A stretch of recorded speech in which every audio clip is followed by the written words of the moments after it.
Everyone loves Aung San Suu Kyi, once held as a political prisoner by a brutal military dictatorship, but now the de facto leader of democratic Myanmar, also known as Burma. She's captured the hearts of leaders across the globe. Barack Obama recently removed an array of economic sanctions on her Southeast Asian nation. So, with such an esteemed Nobel Peace Laureate now in charge, things are surely looking up for the people of Myanmar.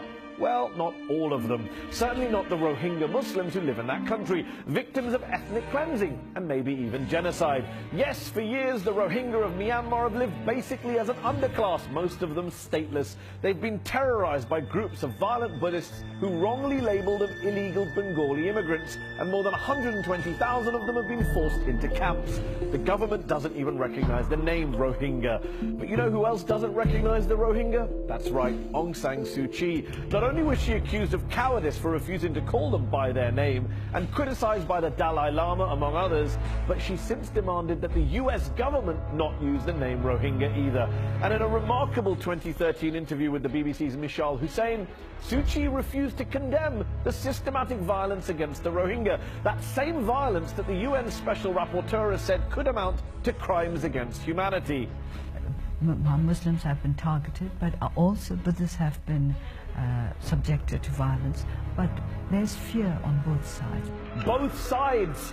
Last time I checked, it wasn't Burmese Buddhists who were being confined to camps where they were slowly succumbing to starvation, despair and disease. And it wasn't Buddhists who were raped by soldiers at gunpoint during the violence that flared in Rakhine this October. Incidentally, it was later reported that Suu Kyi left that BBC interview muttering, "No one told me I was going to be interviewed by a Muslim." Charming.